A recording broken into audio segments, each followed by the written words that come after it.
Looks as though everyone's here. We'll go on the record. This is a matter of the state of Wisconsin versus Brendan Dassey.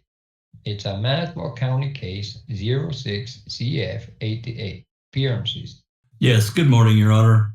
The state appears by Assistant Attorney General Tom FALLON, District Attorney Ken KRATZ, and Assistant District Attorney Norm Glen as Special Prosecutor for Manitowoc County. Judge, Attorney Mark FREMGEN appeared in person with Attorney Ray Edelstein. Brendan Dassey appears also in person. Thank you, gentlemen. Members of the jury panel, yesterday I told you at the close of individual Voir Dire, we would do something called general Voir Dire. Again, the purpose of general Voir Dire is not to invade anyone's privacy, but rather to get sufficient information to assure everyone involved in this case that the final jury will be fair and impartial. I'm going to ask a number of questions. If you answer to any of these questions is yes, I ask that you please raise your hand. I ask that those panel members who are not in the jury box listen carefully to all the questions that I'm asking. If one or more of the jurors in the jury box are excused, one of you will be called from the panel to replace it. If that occurs, I will ask a few questions, covering all the previous questions, and ask for your response. Once I have completed my general Voir Dire, each side, beginning with the prosecution, will be permitted to ask questions. After they have completed their questions, each side will be permitted to strike a number of names from the panel until we have a final jury. As I told you yesterday, the final panel will consist of 16 persons. So I'm going to start with the question. Is there anyone of you that is related to by blood, marriage, or adoption, or acquainted by the defendant, Brendan Dassey, who is seated at the defense table? Do any of you know any member of the defendant's family or relation? Do any of you know the defendant's attorneys, Mark FREMGEN or Ray Edelstein, both from practice in Oshkosh? I'm going to ask one of these attorneys. We're going to have a number of witnesses during the course of this case. Most of the witnesses have no connection with the Dane County area, but I'll ask one of the defense attorneys to identify any witness or witnesses that they may have who have connections with the Dane County area. There's one witness will be Mike Riddle, works at the crime lab here in Madison. I imagine also lives in Madison. All right. Is anyone acquainted with Mike Riddle? The other is Dr. Robert Gordon. He's a forensic psychologist from Janesville. Anyone acquainted with Dr. Robert Gordon? All right, thank you. Are any of you acquainted with the prosecutors, Attorney Ken KRATZ, Tom FALLON, or Norm Glen?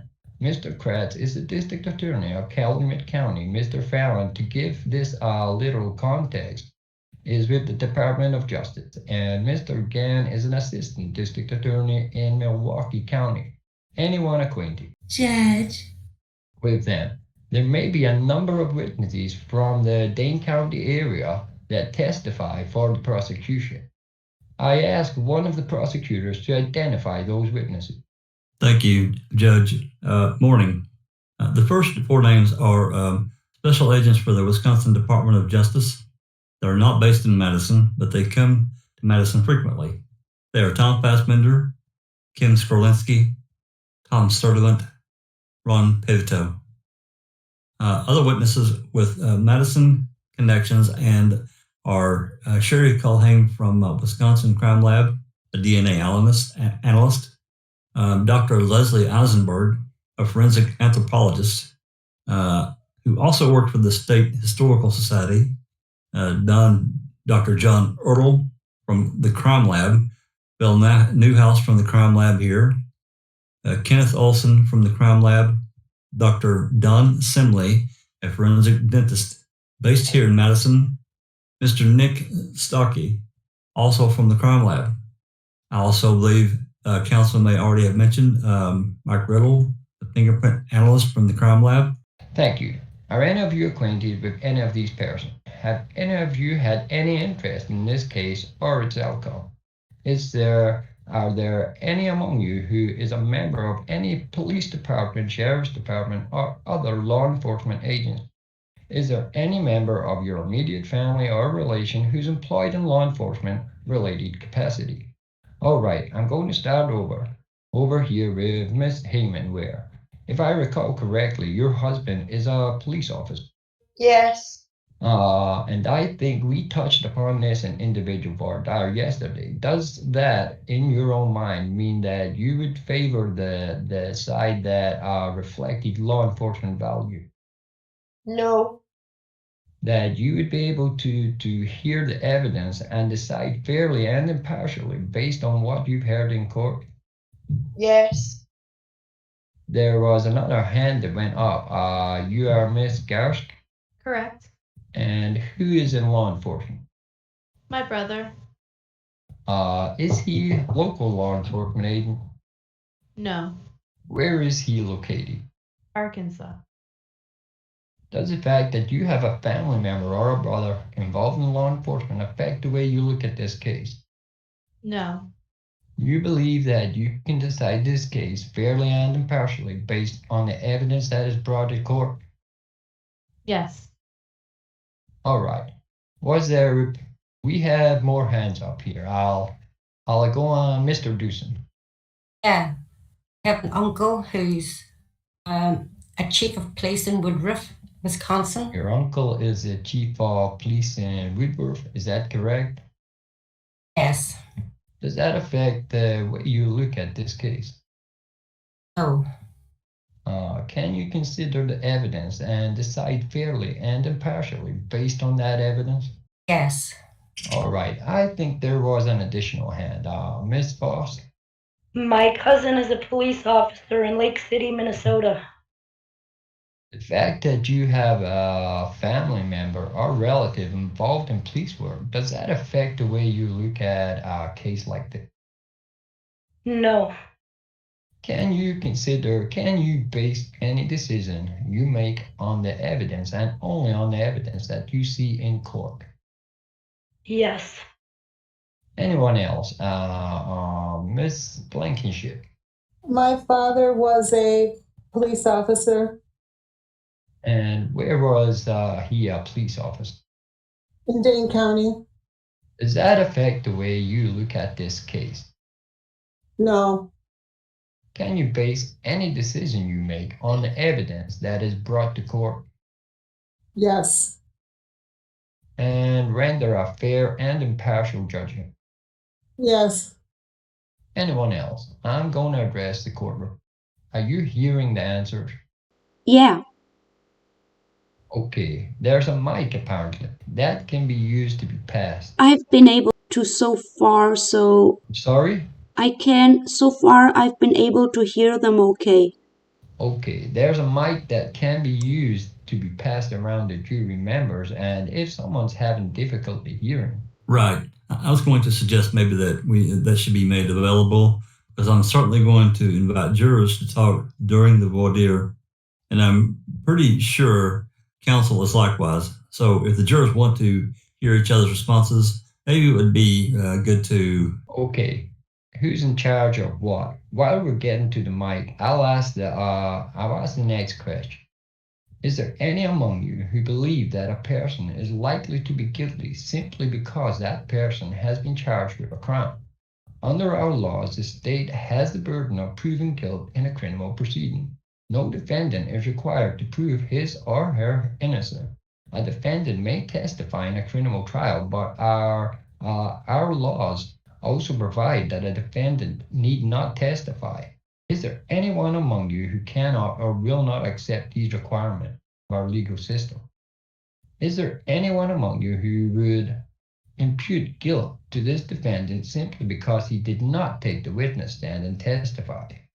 Would the types of crimes in these charges prevent any of you from serving on this jury fairly and impartial? Is there any among you who cannot or will not try this case fairly and impartially on the evidence that is given here in court, and under the instruction of the court and render a just and true verdict. Is there anyone among you who, for any reason that I have not yet touched on, cannot serve in this jury? All right, Mr. Fallon. Oh, one moment. Miss She. Yes. Can I just say, for being on the jury, I just want to reiterate that I'm a student. I'm kind of getting really nervous about having to take like 5 exams when I come back and missing my finals. I know it's not a legal system, but it's, You're a full-time student at the university. yeah, I just feel like maybe my concentration won't be all there because I'll be thinking about everything. Have you made arrangement with your Yeah, teachers, yeah, I talked to all my professors. counsel? All I can say is we'll definitely keep that in consideration. All right. Okay, thank you. On behalf of the prosecution team, welcome. I know that I'll be asking some general questions here, and my colleague from Oshkosh, Mr. FREMGEN, will also be asking some questions. And we did want to make one point with you as we begin, and it's simply this. There are 2 points in the trial in which you, as jurors, if you're selected as jurors, have a chance to talk with each other and interact and interface. And obviously, one is deliberations, yet the other one is right now. And the only other time, in fact, the only time you actually get to engage in a dialogue with the attorneys is now. And so this is your opportunity, and we invite you to participate in the discussion here to help us in selecting 16 of you and ultimately 12 to be the jurors in this case. So we do appreciate your willingness to be here, and we do appreciate any participation in this regard. In terms of how we're going to begin, there's about just 4 or 5 topic areas that I want to discuss with you, and hopefully elicit some comments from you. There'll be more discussion, I think, as we get into the issues. And I have some preliminary questions that I'm going to begin with. And that's how I'd like to start. So the first kind of general area are some safety issue discussions. And my first question of anyone on the panel: has anyone ever been in charge of writing any kind of safety guidelines or enforcing any safety standards in any employment situation that you may have, or any others? Okay, great. Now let's do this. We'll start and we'll go back. None in the first now. And in the second row, we'll start with the hands in the second row. Okay. Ms. Heyman, where? Yes, I work for child welfare, so I often have to come up with safety plans for the children I'm working with and put those in place. Okay, and have you been called upon to actually enforce any safety standards in some regards? Yes. Can you tell us about that? If the safety plans aren't followed by the family, there are times when I have children from their parents' homes because a safety plan wasn't being followed or children weren't safe even with the safety plan in place. All right.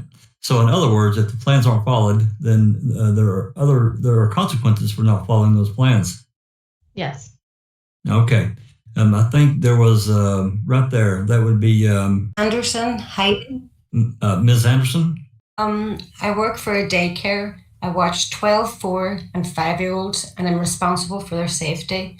And if I feel that the parents or the teacher is negligent, I then have to go through the measures to make sure that the child will stay safe. Okay, and what kind of measures? A lot of times it's talking with the parents. Sometimes we have to call authorities, whether it's social workers or the police, to make sure the child's safety is seen to. A lot of times it's smaller things like making sure the child itself doesn't hurt themselves. Okay, so in terms of your specific role, do you enforce only consequences, or do you call upon others to enforce consequences for not following these safety behaviors? Legally, I'm not allowed to enforce. I have to go through either my director or call an outside individual. Okay, great. Anyone else in row 2? All right, let's jump to row 3. Yes, sir, Mr. Williams? Heinzel. Oh, Heinzel, excuse me. Yes, I worked in plant operations for about 18 years. Not the past 2 years, but prior to that, 18 years in plant operations in a plant. We had to enforce safety rules for the plant. If any employee violated a lockout, tag out, or wasn't following the plant rules, I had to enforce that. Okay, and occasionally, what were some of those consequences? We would have a discipline program and maybe a written write-up. A verbal warning could lead to suspension, those types of things. Very good. Anyone else in row 3? All right. How about the back row? On the far end there, Mr. Johnson? Yep. The company that I work for, we're in a warehouse setting, and I'm a manager there, and we have a strict set of guidelines as far as our safety policies and procedures. And if an associate fails to follow these, it's gone anywhere from a written warning to termination. All right. And are you one who writes the guidelines, or do you enforce them or both? Enforce them. You do? All right. Yeah, we have to do a follow-up and write kind of new guidelines for our store if an accident does happen. Have you been called upon to enforce those regularly, or is it just something that's an occasional issue? It's pretty occasional. I guess I would say we have really good associates. Anyone else in the back row? Yes. On the far end, Ms. McDonald? I run a volunteer bird bending station up at the University of Wisconsin campus, natural areas, and I'm required by the animal welfare folks on campus to abide by the certain safety guidelines. All right. And do you write the guidelines, or do you enforce, or a little of both? I'm supposed to make sure that the volunteers follow animal and handling practices and also safety practices. And we do have certain rules for health and safety reasons. Are there consequences? What are the range of consequences if some folks don't follow the rules, the guidelines that are set forth? They can make me angry. I can ask them to not volunteer with our projects. That's a polite way of showing them the door. Yes, outside, yes. All right. Anyone else in the back row? Yes, sir. I'm not sure if this is in the same guideline, but I literally do show people. I work at a bar as a doorman is all right. One of my jobs. And sure. So I do, literally do show people the door occasionally. I don't write. There's no hard, fast guidelines, but it's just, there's no set guidelines for it. But I do have to evict people from the tavern where I work. But there is a code of appropriate conduct for a tavern. There's an unwritten code. Sure, right. So, yeah. I'm just curious, what tavern do you work? I want to make sure where I go. Yeah, the Crystal Corner Bar here in Madison. Crystal Corner Bar. Okay, very good. Anyone else? Okay, great. Next question.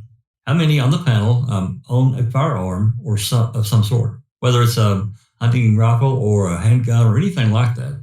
Mr. Johnson. Yes. What do you own? I own a 2 12-gauge shotguns and then a 12-gauge deer hunting rifle. Are those all for hunting purposes? Yes. Okay. Yes, sir.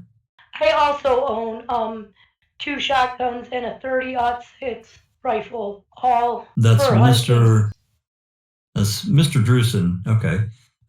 Were you able to hear that answer, Mr. Covington?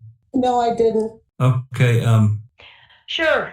I own 2 shotguns and a 30-06, all for hunting purposes. Okay. Anyone else? Anyone else own any firearms of any kind? Okay, great. The next is let's deal with a little bit about science and fiction. They don't go quite together the way you might imagine. How many watch television shows like Bones, CSI Las Vegas, CSI New York, CSI Miami? I'm going to be CSI Madison pretty soon. I'm not sure. How many watch TV shows like that? Okay, very good. We've got lots of hands. All right. How many would say, in your opinion, based on your general knowledge and the world and your own life experiences, that those shows have a realistic portrayals of what the science of forensic law enforcement can do? How many can say they're very realistic? You don't believe in flashbacks, solving crimes? All right. How about somewhat realistic? We've got one hand in back, two couple. How many think not realistic at all? Okay, let's start there in the first row. Ms. Austin, you'd say not realistic at all. So you're a doubter?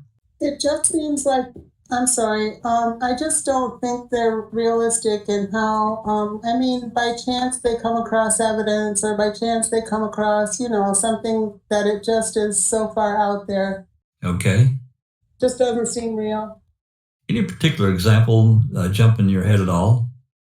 Well, I think one thing that kind of comes to my mind is about, I don't know how many years ago when ER first came out, my sister's a nurse, and one of her first comments was, shows like that are so unrealistic. So that always sticks in my head when I see these types of TV shows. Okay, anyone else first row think that they're... Do you mean unrealistic if you don't watch them, or unrealistic if you do watch it? No, I mean if you watch them. I don't. Do you watch believe them. what you see as a realistic portrayal of how crime is solved? Okay. That's the point. Okay, you don't watch them. All right. How about in the second row? How many think it's not just very realistic at all? We'll start at the end. Go ahead, Ms. Heyman-Ware. It doesn't seem like a crime can be solved in that short amount of time, and then they always find someone to confess, and their DNA evidence comes back really quickly. And back to my husband, who's a cop, he sits there and tells me every part of it is unrealistic. So all right. Well, so you get first-hand coaching. And Ms. Edge? Yeah. First of all, it's a TV show, so I have to assume that it's entertainment. Second of all, I have nothing to base it on, so I have no reason to believe any of it is accurate, and it just seems in some cases to be a bit far-fetched. All right. If you have no basis to believe it, are you one who's maybe from Missouri and you want to be shown something first, or? Excuse me? Well, you're a doubter. That was almost offensive. Oh. No, I'm not from Missouri, and it's entertainment. I just don't put any more thought to it other than what it is. Sure. Anyone else in the second row? Mr. Drewson. Yeah, I think I take it for entertainment value too. I think you see a lot of situations where they're the ones doing it first with their guns drawn. It doesn't really seem realistic. Maybe slow it down a little. I'm not understanding what you're saying. I kind of mumble. I said I take it for entertainment value. I think a lot of times you see situations in these TV shows that you can say that wouldn't happen in real life. For example, when the CSI are the first on the scene with their guns drawn. To me, that doesn't seem realistic. All right. Row 3. Yes, Ms. Karski. Yes. Not very realistic. Why? I just don't see it being solved that quickly. So time is clearly an issue. Yes. What about the manner? What about the science? Do you think the science is actually capable of doing some of the things that are depicted in the show? I don't study science, so I don't pay attention to that part of it. All right. Anyone else in row 3 have a perspective? Yes, sir, Mr. Williams. I think it's just the speed of how they solve the crime that's clearly unrealistic. Miami has a lot of murders every year.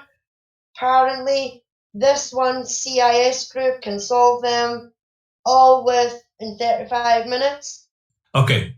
How about in the last row? Anyone have any particular reason why it's not very realistic?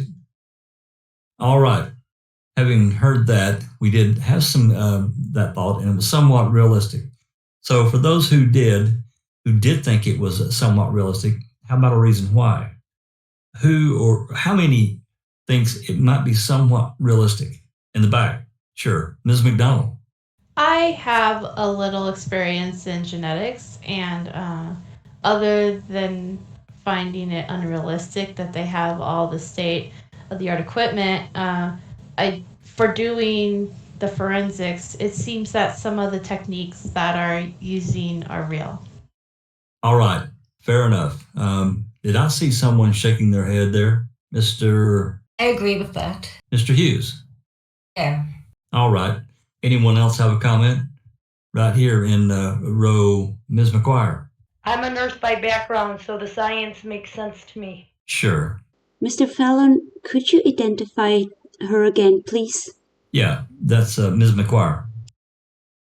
I'm a nurse by background, so I agree that the science makes sense. The ability to have all the high state-of-the-art equipment is not as reasonable, but some of the science is actually there, present to the... Sure.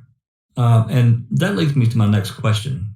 In your background, science, have you had some experience, for instance, with DNA technology?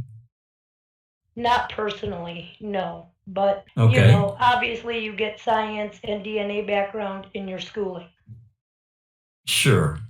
And so you studied a little bit of it when you were getting your nursing degree. Yeah, back 20 years ago, DNA isn't what it is now, but what it was. You don't have to say 20 years ago. I'm going to jump right up to Ms. McDonald again. And you said that you had some experience in genetics. Could you tell me a little bit about that? I've studied evolutionary systematics, in which we used some DNA technology to look at relationships on species, and I work in the genetics department, so I am as an administrator, but I interact with some. Excuse me, you interact with? Some geneticists there. The genetics that you work with, is it all in the animal kingdom, or do you work with human genetics as well? Only in the sense that, I've never worked with human genetics. Okay. We are interested in how organisms are related to humans, and so there's information out there that we've used, but... Okay, very good. Anyone else have any particular experience in either DNA technology or anything along those lines? Genetics? Ms. Shea, pass that down to her. I've had several classes that involve DNA and DNA sequencing and things like that. Okay, and is there a particular field that you're studying at school right now? I mean, are you in science per se, or? I'm going into nursing. Okay. How many courses in the DNA technology? Well, it's not totally in DNA, but within classes like zoology, which is animal bacteria, and animal biology, and bacteriology, we've had unit's all about just DNA. Okay. Well, how many courses have you had in which there's been a fair amount of discussion, training, or DNA issues? At least 2 or 3. Okay, fair enough. Are you a junior, senior? I'm a sophomore. Sophomore. Okay. Anyone else with any particular training in science? We have here in the front row. Could you pass the mic? Oh, wait.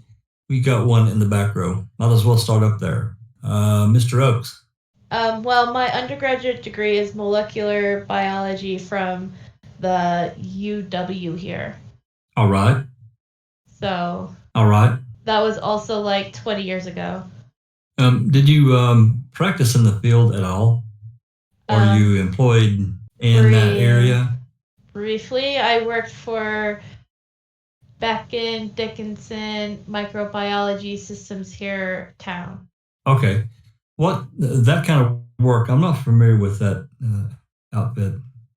They make agar for planting out bacteria and other stuff for testing like venereal diseases, infections, that sort of stuff. Okay. So that was about all I know also. Very good. I think we had Ms. Lowry here in the front row. We'll get you a mic. I have very minimal experience in school, and I worked for Brendan Dassey for like a week maybe. So very minimal, but a little bit. All right.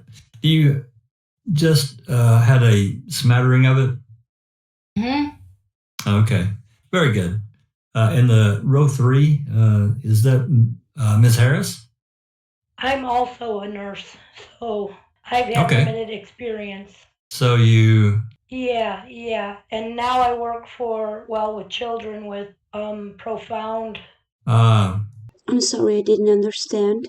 You'll have to repeat. She couldn't hear your last response. I now work with children that are profoundly retarded. That's in the Wisconsin Center. So your familiarity with DNA comes from your formal training as opposed to on-the-job stuff you're doing now? Correct. Great. Okay, great. Okay, did we get everyone there? All right. I'm going to change gears. And one question here we have, in anyone's work, whether it's nursing or what have you, do you have occasion to use industrial solvents or cleaning products, such as paint thinner or bleach or on a regular basis to clean things? Does anyone have a fair amount of experience in that? Yes, sir. We'll start in the back row. Mr. Hughes. I'm a mechanic at the post office. We have to clean up equipment before we re-lubricate it, so we're always using solvents. And do you, what are some of these solvents that you use? Mostly it's a degreaser type of thing, and then we take off the grease from the machinery and that type of thing. These degreasers, do they include bleach or paint thinner, or they use some other type of product to degrease or pick up that? We do use bleach at times for spills and things, and we're on the spill team as well. So to clean up blood and that type of thing, you have to use a 10% bleach product. And we don't use too much on the machinery, no. Sure. The bleach, but... All right, great. Let's start and come back this way, row 3. Yes, sir, Mr. Williams, or excuse me, Ms. Hansel. Right. I worked in a number of food plants, and for food safety, we use sanitizers. We also have bloodborne pathogen training. So if somebody was cut or hurt, we'd have to use bleach to clean up that area as well. All right. Yes, Miss Harris. We use it's Quan. I don't know. It's a combination of bleach for all the bacteria purposes. So, but I'm not sure what it consists of. It's all set up for us because of the problems with germ. Sure. All right, row 2. Yes, Ms. Anderson. As I said, I work in a daycare, and one of the safe ways to clean everything is bleach water.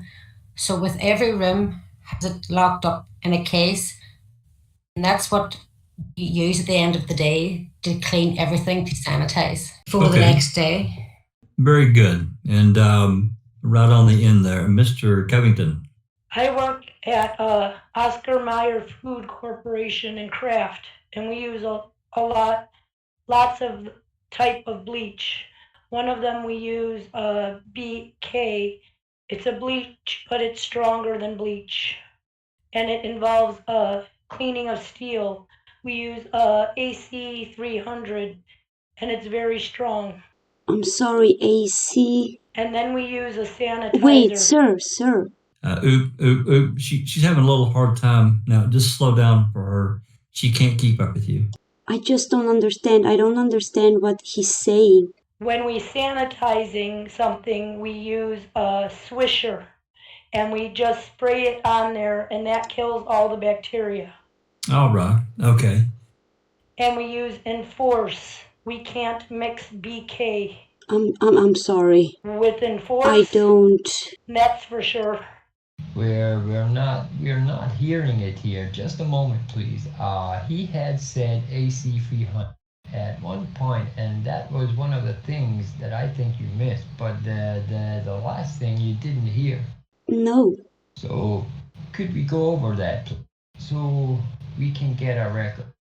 Sure. We use AC 300. That's acid, and it cleans steel. Sure. You want to clean some steel from corrosive. If something was on it, just cut it out. Right. And what was the other product you used? We use a swisher to sanitize and kill all the bacteria. What was? And that product was? It's swisher. It kills the bacteria. All right. Right here. Okay, Ms. McQuire. When I was doing hands-on nursing, again, for blood spills and bloodborne pathogens, we used a bleach solution that usually includes some other solvent 15, 20 years ago. That now is most of the time, but mainly bleach. Okay. Yes, ma'am. The same thing as Miss McGuire for blood spills, for patients, or any type of thing that we think we might need bleach for a patient. But they kind of are more moving away to other things like herbicides, quats, and things like that right now. Okay. That was Ms. Lowry. Very good. There's just a couple areas left I want to talk about. And I'm going to begin with this general statement, which I'm sure that almost everyone here has heard at one point in their life, and maybe probably many times, but let me ask it this way. Generally speaking, is there anyone who disagrees with this statement? Where there is smoke, there is fire. How many have actually heard that phrase? How many have used that phrase? Okay. As a general rule, how many think that's true? That where there's smoke, there's probably a fire. And we've used it metaphorically, but how many would agree with that? Let's do that in reverse then. How many don't think it's a truism? All right, good. Let's start with naysayers. We'll begin with Mr. Williams. It's a cliche, and most cliches, life is more complicated than that. There aren't absolutes, so. Okay. I mean, it's obviously we've all used where there's smoke, there's fire, but I mean, has that determined, to look at something differently because of the cliche? I mean, I just think life is more complicated than where there's smoke, there's fire. I've used it, obviously, but. Do you think there's some truth in a phrase, or is it?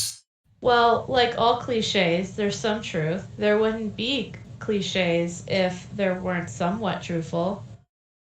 Right. All right. Right there, Ms. Anderson. I don't believe it because there's too many variables in this day and age. I mean, yes, when there's a fire, there's smoke, and there's so many other things that could cause you to believe there's a fire, and then you get there and there isn't one. Right. I'm just have a feeling that you need more than one thing to point to say that, yeah, there's a fire. All right. So do you think the cliche has spent its time? I agree that when you see a smoke, there's fire because a fire causes smoke, but I'm not going to say every time I see smoke, I'm going to yell fire, fire. Fair enough. Yes. Back row, Miss Miletic. I would treat it as a hypothesis. So basically it's a hypothesis. There is a smoke. There must be a fire. So now you have to go prove and... I'm sorry, could you repeat the last part? I said I would treat it as a hypothesis. So then let's go and prove or disprove it. All right. At the end, Mr. Johnson. As part of management team for my company, we get a lot of he said, she said from employees that may have a gripe against each other, and I'm one of the people that has to go kind of investigate that to see what the truth is. And I would say 99% of the time, 95% of the time, it's just trying to get somebody else in trouble and the job, you know. All right. So in your experience, it's an overused cliche? Absolutely. All right. Fair enough. Yes. I'm going to come at this from a more literal standpoint. As a Boy Scout, tried to light a lot of fires.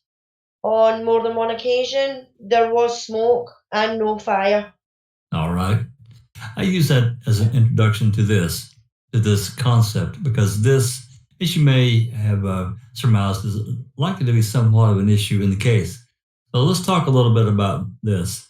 I'm sure counsel will agree. Has anyone read or heard anything in the media about people who claim they falsely confessed to a crime? How many have heard something or about that? Very good. Hands up. All right. Let's see. Let's start. We'll go in the back row and we'll work our way forward again. Now let's start with Ms. McDonald. I believe she had her hand up first. What do you want me to say? I mean, do you want me to respond to? What have you seen or heard about that? I've been reading stories about torture in which people, the only way they can get away from torture is to just confess, and then when they're released, they tell their true story. Sure. Do you have you heard about it in any other context other than in a torture scenario? In some, I think in a couple of cases, there were long-term police questioning of particular suspects. They just gave up. The suspect gave up and said that the police wanted them to say. All right. Very good. Now, someone else in the back row. Yes, sir. Mr. Oakes. Nothing very specific, but I mean, through the years, you hear about, convicts have been in jail for 20 years, then recant, but take back what they said 20 years earlier. Or, if there's a famous case, you hear about people writing letters to police and confessing when obviously they're just, they couldn't have done it. So just in general, there are people who say they've done one thing and it turns out not to be true for one reason or another. Like the JonBenet Ramsey case, for one. Sure, exactly. All right. Yes, sir. Yes, I agree with what he just said. Okay. That would be Mr. Hughes. All right. Yes, Ms. Shea. Well, I agreed with him also that you hear about it in the media and people take back their story. How about Ms. Durst? I would agree with what previous jurors have said. But you've heard some things about it? I don't have anything specific. All right. Anyone have a specific recollection or circumstance of a case of interest to them? Let's go this end here with Ms. Blankenship. I just was briefly listening to the radio, and they kept referencing those 3 lacrosse players from the university. Right.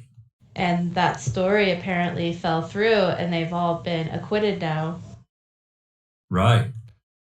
But there wasn't an attribution to them that they actually admitted any involvement in the offense, was there? I didn't follow it that closely. It just seemed like that is sensationalized to me, to that.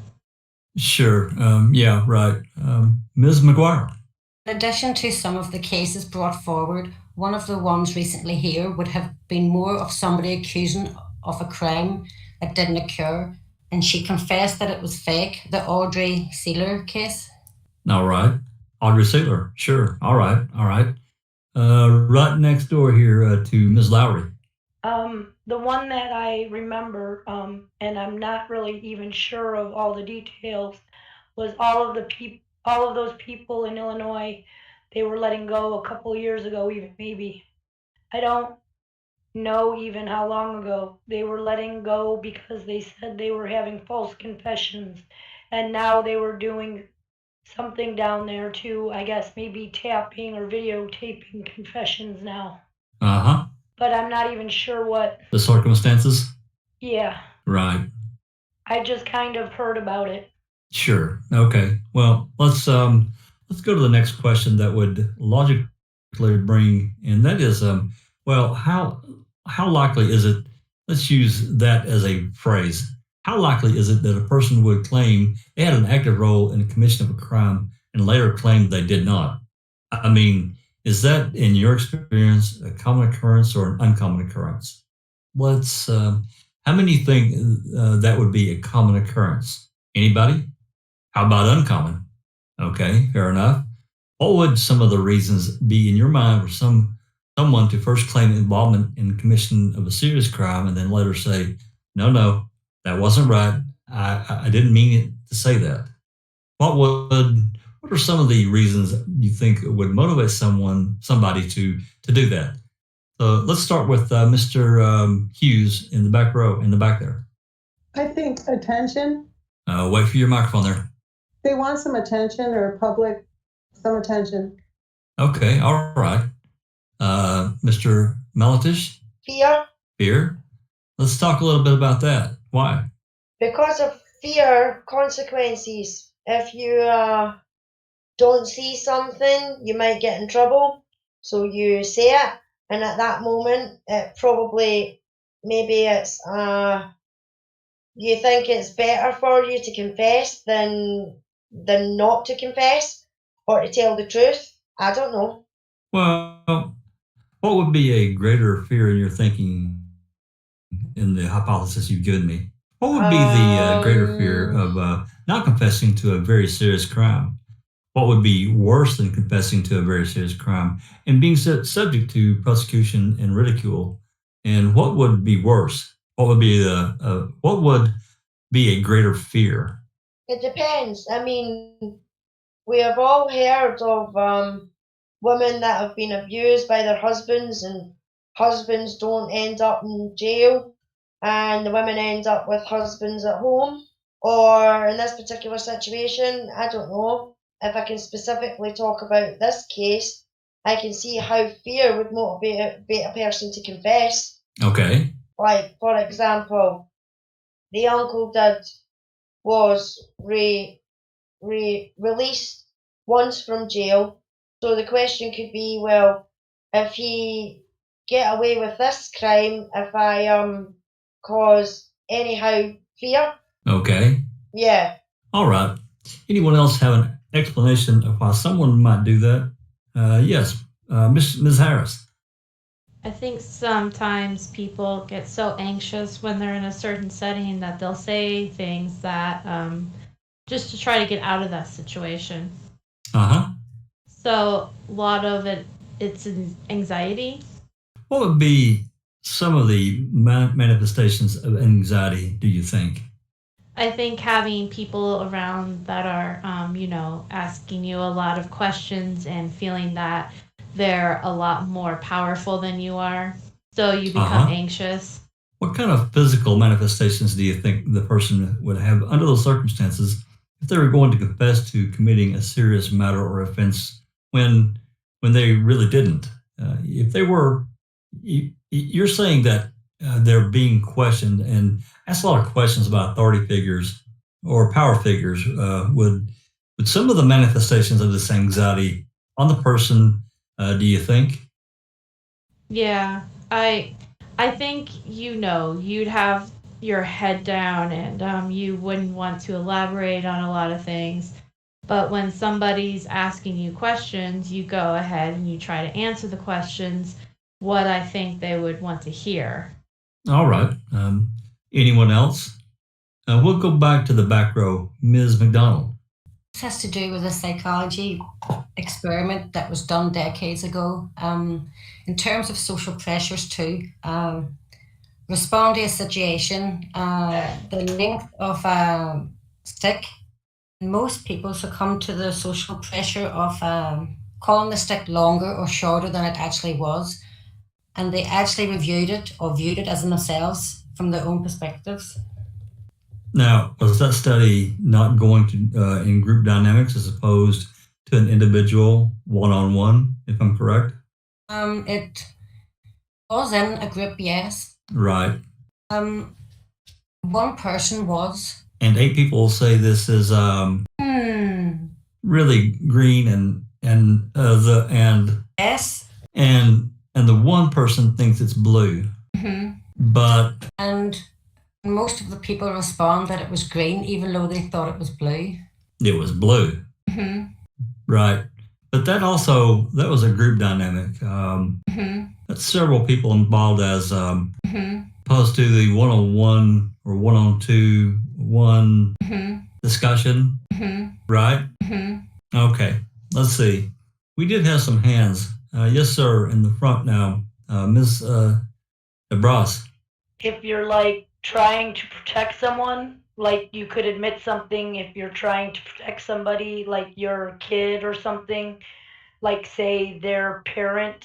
So if you're trying to, if you're trying to protect someone else, you might say you did something. In other words, take the rap for somebody else. Right. Or perhaps dissuade somebody from looking or accusing a loved one of something. Right. Okay, good. Anyone else have a reason why someone might do that? Yes, ma'am, Ms. Schmidt. Yes, okay. The only other thing, like in general, that I could think of is if someone was coercing you to give a confession. Okay. And what would be some of the indicators in your mind of coercing to getting a confession? Indicators as far as like how you would be able to tell if that person was being coerced? Yes. Gosh, I don't know. I was just thinking in general terms, but okay. That's all I can come up with. All right. Anyone else? Yes, Ms. Anderson. I go back to the almighty buck. A lot of people do things they normally wouldn't do for money. Okay. Does anyone think the age of the person might be a factor? Yes? No? Sure. Anyone think that the age would not be a factor? How about intelligence? Yes. That's a factor? Sure. Does anyone believe that simply age or intelligence alone is certainly reason enough for someone to say they did something when, in fact, they didn't? All right. No thoughts on that? Very good. All right. I'm going to go into one more area, and then I'm going to pass my questioning to my colleague. A little discussion on the distinction between guilt and punishment. That's the context. All right. So let's begin with a couple of easier questions. How many of you have been or parents of teenagers who are below average intelligence or guess? We got 2, Mr. Johnson and Mr. Hughes. Very good. Let's start with you two guys. Let's start with Mr. Hughes first. When was it a son or a daughter? Son. Son? All right. When your son was misbehaved, did you hold him responsible for his behavior? Up to a point. All right. Let's talk about that. How did you manage the challenge? All right. He was tested by a neuropsychologist, and he was found to have central and integrative disorder. And it's something in his neurological makeup that he really wasn't aware of what he was doing. He was kind of in his own world, and they cautioned us to over-discipline him. To not over-discipline. Not to over-discipline. Sure. That he wasn't really aware of some of the things he was doing, so. All right. So how, in walking that line, how were you able to determine or to discipline when he needed to be disciplined? Really, I don't know if I made a mistake sometimes, and it was hard, It was hard to determine that with him.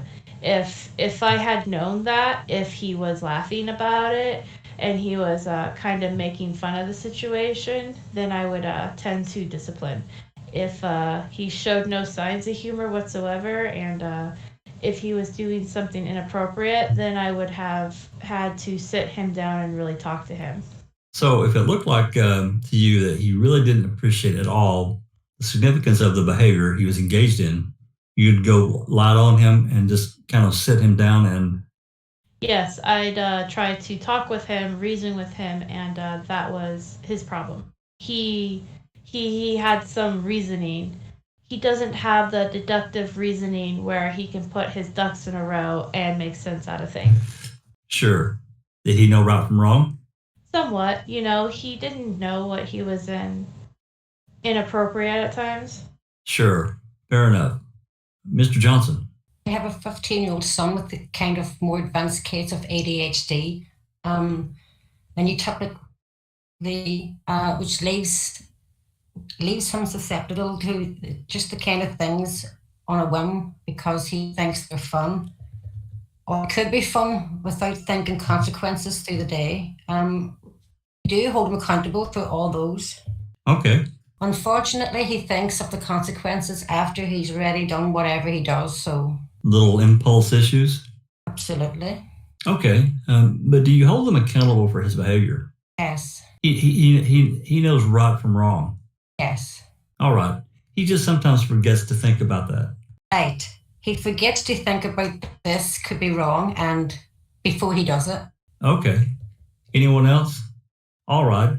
How many would agree with this statement that 16-year-olds are not or should not be held responsible for the behaviors as 18, 19, or 20-year-olds as a general rule? Does anyone adhere to that? All right. Let's start in the back row with Ms. Militish. I think mentally, we don't develop at age 16. Physically, our bodies are more developed than our mental abilities, and especially thinking does not develop fully at age 16. By age 16, would you agree with the proposition that a 16-year-old knows right from wrong? Yes, but that doesn't mean that a person cannot do wrong. Cannot what? I think person knows right from wrong, but a person can still do wrong. Sure. Uh-huh. But should they be held accountable for that? Should there be consequences for doing wrong? I think it's all situational. It depends on the situation. Definitely think to a certain degree they have to, but it all depends on the circumstances. All right. Anyone else have a comment on that? Anyone else think 16-year-olds should not held not as accountable? Yes, sir. To Mr. Williams. When you say not as accountable, are you saying not as accountable as an adult, as someone that's right. of 18 or older? Right. Well, I would agree that the psychological makeup of the 16-year-old, and as a history teacher and working with teenage boys and girls, to hold them to the same standard as you or I mean, I think we all go through our lives and think to ourselves that we did things when we were 16 we wouldn't do when we're 24 or 25. That said, should there be consequences for actions that one take? That person knows that they're doing right or wrong? Absolutely. But you're asking me should be held to the same standard as me? I mean, I would find that to be somewhat foolish. I have more life experience as you have more life experience as I do. It would be held to at least some mitigating circumstances from our own experiences. All right. Anyone disagree with that? How many, would everyone agree with that? Yes? No? Okay, very good. Do you see a distinction between holding someone accountable for their behavior and then determining a punishment for that behavior? Is there a distinction? How many think there's a distinction there between, say, a finding of guilt, for instance, and a... Judge, could we have a sidebar on that question, please? Yes. All right. I have just one other circumstance that I wanted to talk with you about. Before I do, could we have let's have a little discussion. I want to talk with counsel about something first. Well, after a discussion with court and counsel, I'm going to stop here. My colleague, Mr. FREMGEN, is going to pick up and cover some things that I was going to cover in any event. So I'm going to pass the questioning to Mr. FREMGEN, and then thank you very much for your time. Thank you. Good morning again. What's nice about going second, despite the introduction, I don't have to ask a lot of questions. Mr. Fallon kind of covers most of it. I've been through the jury process before as well. Not as long as you folks. 4 hours seem to be a lot to me, so I'm going to try to keep it as simple and as short as possible. The jury process and this process of selecting a jury yesterday, I believe the judge explained to you that we're trying to pick a fair and impartial juror, and a lot of the questions that we asked you and the reason why you're here is because you answered questions that indicated that you can set aside opinions, you can listen to the evidence, and you can follow the instructions. But in regards to jury selection, I think it's just as important for you 30 individuals to make a decision within yourself to decide if you're a good juror. Do you think that you can actually be a juror in this case more so than maybe whether Mr. Fallon and I believe that? Besides, part of the process and part of why Mr. Fallon asked you to raise your hands and interact and talk, because that's the process for you as well, to be able to say, can I be a fair and impartial juror? So please feel free to interrupt me. Raise your hands. Fortunately, the jury selection process is somewhat shorter than normal because you were kind enough to fill out 65 question questionnaire, and it allows us to eliminate a lot of the questions that we would normally ask in this process, or as of yesterday, the individual Voir Dire. I think it's only fair that we have to do the process somewhat as well. I mean, we are been introduced to you, and I want to introduce myself to you as well in this process. And as the judge pointed out, I'm an attorney in Oshkosh. I don't think any of you know me. I've only been to Madison once for court, so I never been in this building more than the last 2 days. And I also have children as well, and my hobbies are similar to a lot of your hobbies. I like to golf and be involved in youth hockey. I like to watch CSI as well. So you're no different than the rest of us. One of the questions that, again, you all answered appropriately yesterday was, could you set aside any opinions and you can presume Mr. Dassey innocent?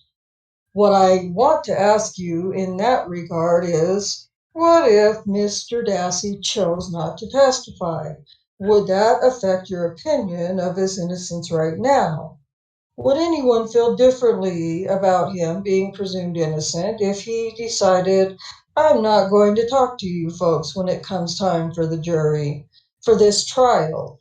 Would it change your opinions? Does anyone here feel that you want to hear from both sides at any trial? You think it's important to hear from both sides. You agree with that? Just about everyone. Okay. Now, if Mr. Dassey were to testify, would you agree that he, along as well as all other witnesses, that you will consider all the testimony the same way? Now, let me preface it this way. You decide who you want to believe and decide what weight you want to give any witness. That's entirely up to you. But as you sit there listening to it, you would listen to him no different than, let's say, a police officer. Ms. Ware, would that be okay? You would be willing to listen to Mr. Dassey and give him the same consideration as if a police officer testified? Yes. The reason I asked you is you have a police officer for a husband, and I thought that would made a nice segue. Does that your relationship with your husband? Let me ask you a couple of questions about that. Do you feel that police officers themselves are more truthful than other witnesses? Not necessarily. I think there's all kinds of police officers, just like there's all kinds of lawyers and all kinds of social workers. Touche. So if I can just follow up a little bit, so you would agree that there are times that witnesses, well, let's not say witnesses. There are times people lie, correct? Yes.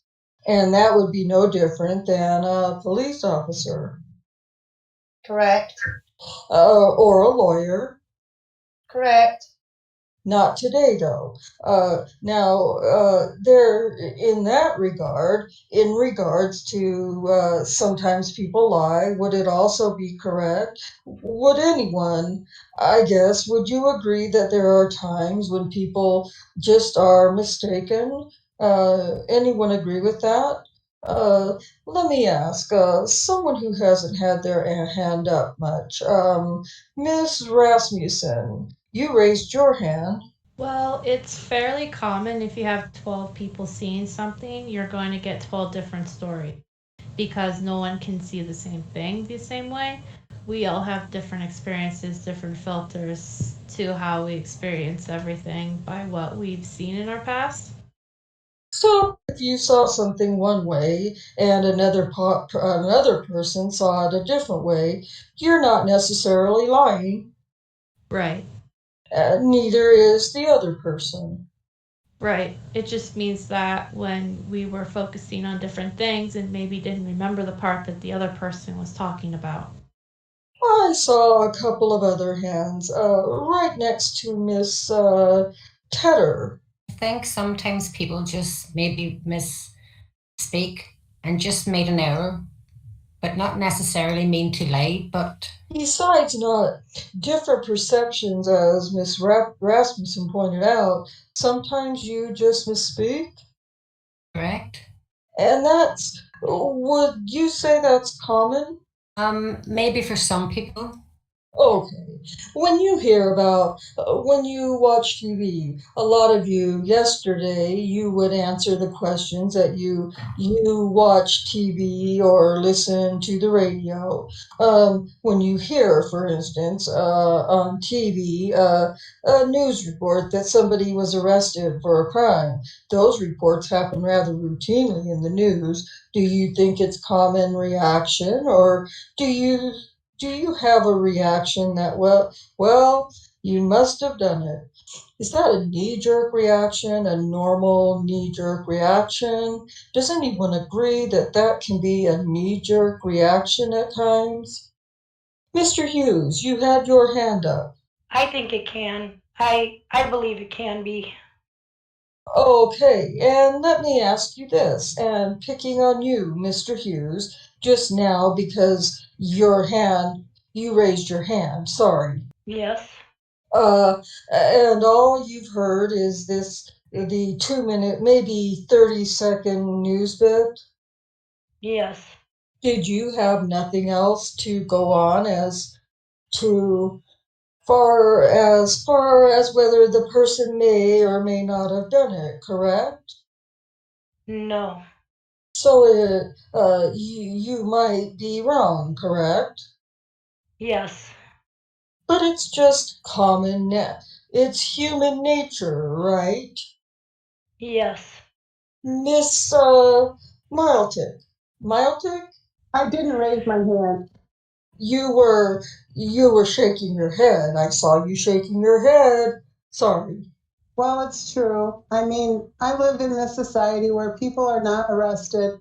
I have never witnessed anyone being arrested. So if my neighbor's arrested, I would think like, my gosh, what happened? I wouldn't necessarily think he's guilty, but I would say like, wow, what did he do? I would still wait to see the verdict, but it would be a surprise to me.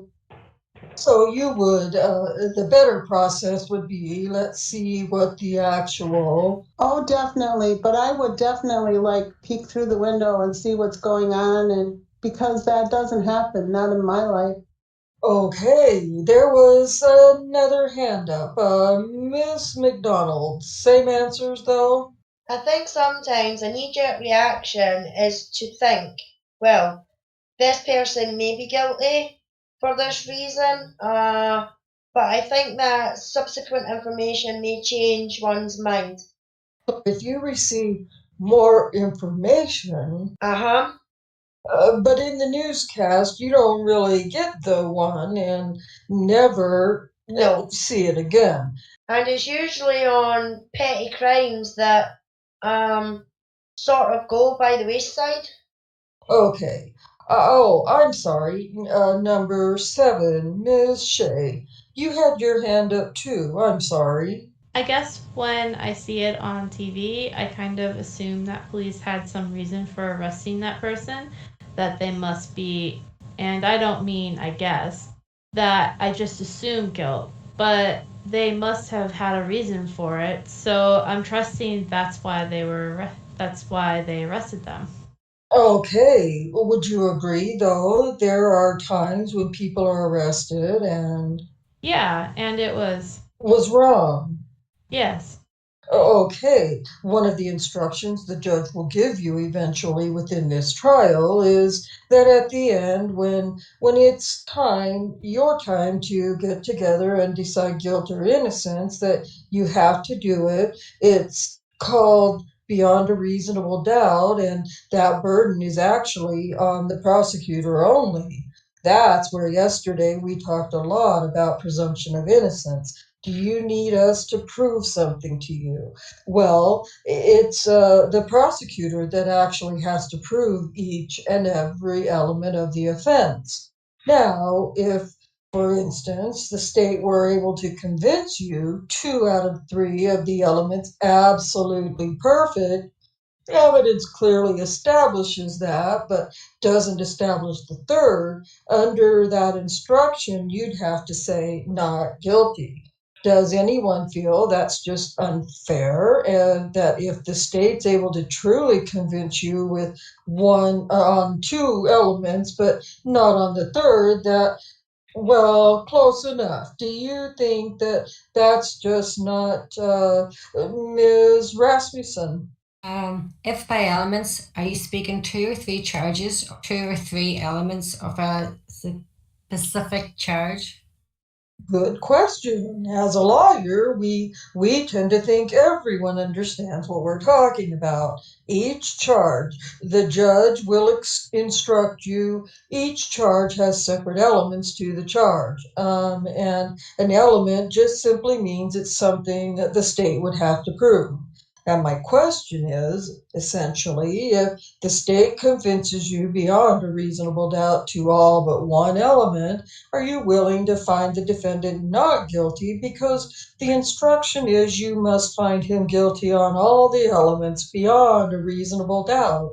Is that a fair burden on the state? Even though they came pretty darn close, you think that's pretty fair? I think it's fair. Okay. Anyone else? Anyone think it's not fair? It's just not a fair burden on the prosecutor to come so close, but not to be able to prove it in my hypothetical not fair. Okay, Mr. Fallon stole my thunder with the Jean-Benet Ramsey case. That was a great example. But let me ask you about follow-up on Mr. Fallon's question about false confessions. He asked you about certain factors, whether or not you thought that that would play a part in whether a person's confession was true or false. Let me ask you, does anyone feel that that a maturity level of a person is a factor that you should consider in that same question, that same set of questions Mr. Fallon asked? Mr. Johnson, you're shaking. I'm sorry, Mr. Williams. Sorry, you're shaking your head. Obviously, maturity has something to do with it. I mean, I had a 6-year-old, and did you hit your brother? You're going to get a different answer if I asked her if she was 15, so. Not necessarily, because I know. Hopefully. Okay, all right. Anyone else agree, Ms. Lowry. Lowry? I kind of agree with him because my 2-year-old, if you ask her who did it, she always says Jenna, Jenna, Jenna. And Jenna is going for 8 hours out of the day. And she's usually the only one at home. So she's the only one that, that could possibly do it. So I mean, a 2-year-old versus, Sure. another age where you can probably understand a little better and get a correct answer. Janaya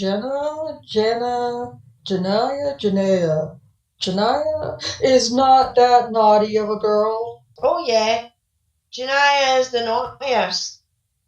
She's a good fall guy, huh? Yeah.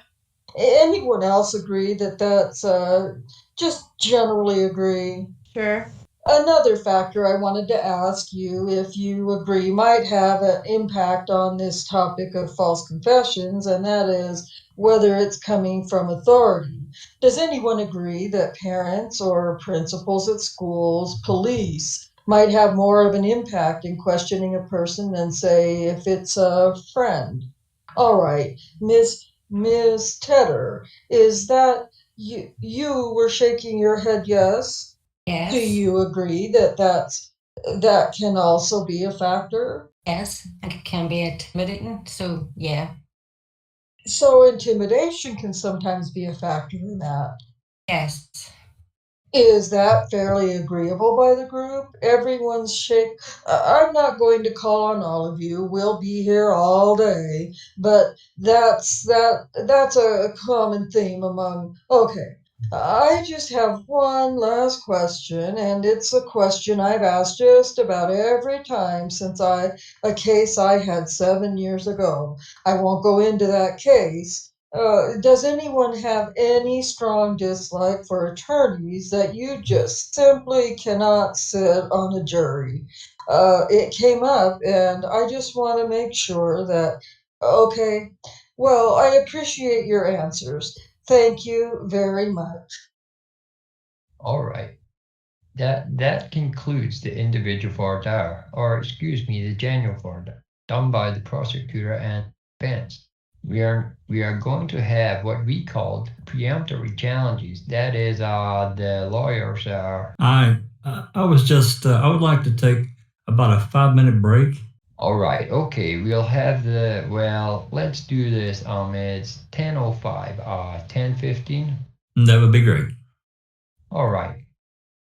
Back on the record, ladies and gentlemen, you're discovering how 10 minutes of court time rapidly turns into 15 to 20 minutes real time. But we're back and we're going to do the preemptory challenges at this point. Preemptory challenges are the opportunity for each side to strike a certain number of jurors so that we can finally reach the final panel number, which in this case is 16. So let us begin. I'll ask the clerk to read the names of those who have been selected for the final jury. If your name is called, please stand. Thomas Oakes, Timothy Hughes, Heather Rasmussen, Rachel Tedder, Leah Shee, Kristen Durst, Thomas Heinzel, Becky Foss, Robert Covington, Cynthia Edge, Renee Schmidt, Janine Running, Judy Orth, Jane McGuire, Tamara Lovery, and Ashley Shippey. All right, with the persons whose names weren't called, rise please, and we'll do the clear the courtroom. I'm going to ask the jury clerk to seat the people so we can get the seating chart. She's going to seat you in a manner so we can have a chart on Monday. I'm just going to talk to you very, very briefly. You're going to get some additional instructions at the back of the room.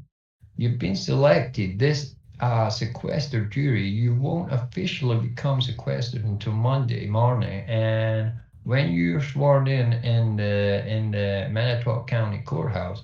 But I want to reiterate to you that it's absolutely essential that you're not read, listen to, or watch any news accounts of this case, whether on the radio, television, newspaper, or the internet, and that you do not discuss any matter involving the case or your involvement in it. That is, this is actually a court order. I ask that you be diligent in following it. Now, I'm going to ask that you exit the jury box. Go to the back 1 second. Would you wait 1 second? I just want to make sure I have... Judge, but before you excuse them, could counsel and I sure remind you about the previous discussion we had? Oh, one more thing. Counsel, I have suggested that I remind you that there may be matters on television that your family sees and they may want to talk to you about it. Don't engage any of that discussion. Don't watch it. Don't talk to them. You might advise family members if there's matters that they run into either on the internet or television that it's out of bounds for you and you can't talk about it. Does everybody understand that instruction? Thank you. All right. Have you gone the list? Yeah, that's fine. All right. Thank you. We'll see you Monday.